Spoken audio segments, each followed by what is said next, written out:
points Friday night to give the Chicago Bulls a 99-96 victory over the Cleveland Cavaliers and a 2-1 lead in the Eastern Conference semifinals. "I'm just thankful and grateful that my teammates gave me the ball," he said. "They believed in me down the stretch. They kept getting me the ball, kept encouraging me to play the way that I usually play. And no, I did not call glass."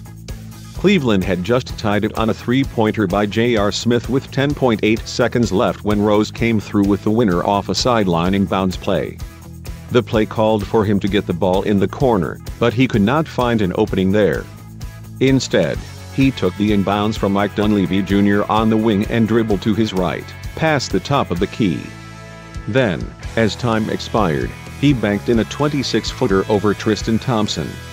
It was the first game-winning shot by a Bulls player in the final 10 seconds of a playoff game since Michael Jordan's famous shot over Bryon Russell in the 1998 NBA Finals, according to ESPN Stats Information. That drew a mob from his teammates and a deafening roar from the crowd for a hometown star limited in recent years by injuries to both knees. Rose has played well at times in these playoffs, the first for him since 2012. But he also committed a late turnover and got beaten on a last-second layup in a loss to Milwaukee in Game 4 of the first round. This, by far, was his biggest shot of the postseason. "It was huge," said Jimmy Butler, who scored 20 for Chicago. "We needed that. That's what he does," added Taj Gibson. "He's the Michael Jordan of our generation. He's extremely talented, extremely physical. It's just tough, man." LeBron James, who scored 27 for Cleveland despite shooting 8 of 25, said there was nothing Thompson could do about that shot. "You follow the game plan, they make a shot, you live with it," he said. "It's when you make mistakes during the game plan, those would be the ones that are hard to live with. I know it's easy for me to say that. The shot was not made on me. The guy took a tough shot. Tip your hat to him." James passed Tony Parker, Steve Nash and Larry Bird for fourth on the career playoff assists list. He had 14 in the game, giving him 1,073. Chicago never won more than one game in 3 previous playoff series against teams led by James. But the Bulls have a chance to take a commanding lead with Game 4 at home on Sunday.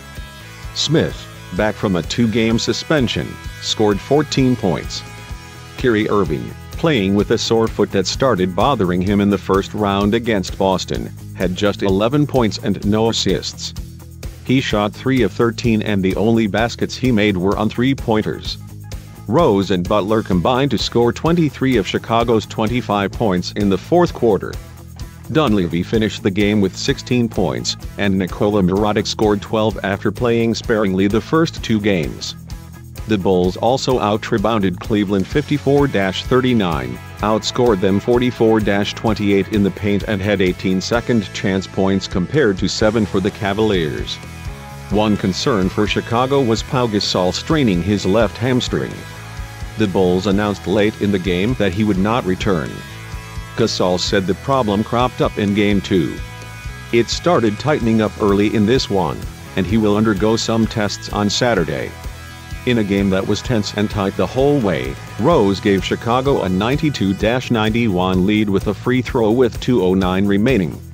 But he also missed on a drive with James guarding him. He had another layup blocked by Thompson before Butler missed a 3, resulting in a shot clock violation with 52 seconds remaining. Butler then reached in on James, who hit 2 free throws to give Cleveland a 93-92 lead with 41.5 seconds left. But Butler drove along the baseline, stopped and spun for a layup to put Chicago ahead. James then missed on a drive and fouled Taj Gibson as he grabbed the rebound, resulting in 2 free throws that made it 96-93. Smith buried a 3 with 10.8 seconds remaining, but Rose landed the final blow. Tip INS. Cavaliers, Iman Shumpert started again after injuring his groin during Game 2. He finished with 8 points on 3 of 9 shooting. Bulls, the NBA fined Siakam Noah $25,000 for pushing a fan at halftime of the Bulls' loss to Cleveland in Game 2 on Wednesday night. Late arrivals. The Cavaliers got caught in traffic and did not show up at the arena until a little over an hour before tip-off. If the late arrival bothered his players, Coach David Blatt did not see any signs before the game.